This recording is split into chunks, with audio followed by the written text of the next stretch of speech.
ਸੱਜਣੋ ਤੇ ਮਿੱਤਰੋ, मैं ਤੁਹਾਡਾ अपना वीर मलिक बशीर देश पंजाब यूट्यूब चैनल तो निक्कियां नूं ते जवानां नूं फुल्लां वर्गा प्यार, वड्डियां नूं ते बजुर्गां नूं अदब भरिया सलाम।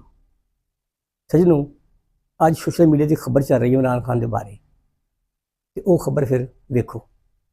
इमरान खान साहब के बारे में कहा जा रहा है, वफाकी की वज़ीर कह रहे हैं कि एडवांस फातिहा पढ़ लें उनका।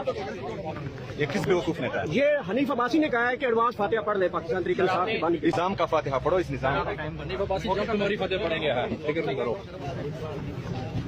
सियाणे कहंदे ने कि किथे मैं ते किथे टैट है। हनीफ अब्बासी तू पहले अपने गिरबान झाक ते फिर तू साबिक वज़ीर आज़म इमरान खान दे बारे गल करी। तो आओ थानू इमरान खान की एक यादगार वीडियो दिखाने हैं, जरा वेखो फिर। दफ्तर में इमरान खान, घर में इमरान खान, होटल में इमरान खान, टेलीविजन पे इमरान खान, अखबार में इमरान खान, सड़क पे इमरान खान, बागों में इमरान खान। आप इस इमरान खान से परेशान नहीं हो गए? देखिए मोइन, किसी भी एंटरटेनर के लिए या स्पोर्ट्समैन के लिए इससे बड़ी खुशी नहीं हो सकती कि लोग उसे अप्रिशिएट करें। और मैं खुदा का बहुत शुक्रगुजार हूँ कि मुझे भी इतनी अप्रिसिएशन मिली, और ये दुआ करता हूँ कि वेस्ट इंडीज़ सीरीज़ के बाद भी ये अप्रिशिएट करते रहें लोग। कायम रहे। अज पूरी दुनिया दे विच इमरान खान दे चर्चे हो रहे हैं, इमरान खान दियां तारीफां हो रही हैं।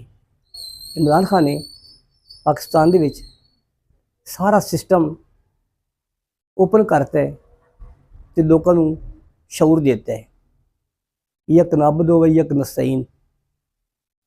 इमरान खान ने आख्या है कि जो बंदा ला इलाहा इल्लल्लाह मुहम्मद रसूलुल्लाह पढ़ लेंदा है तो फिर खौफ तो आज़ाद हो जाता है।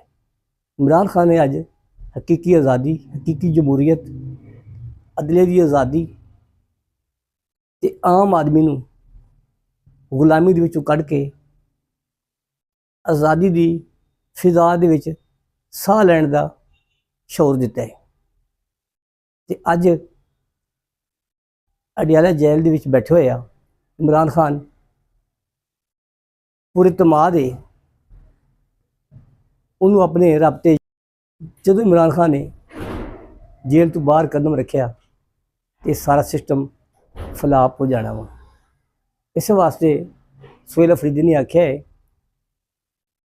कि सिस्टम लई तुसी उनका जनाजा पढ़न लई कौम तैयार है। ते अज पूरी कौम ते ओवरसीज़ पाकिस्तानी ते सोशल मीडिया इमरान खान की कसीदे गा रहा है, तो हक ते सच का प्रचार कर रहा है। जीवे जीवे पाकिस्तान, जीवे सोना देश पंजाब।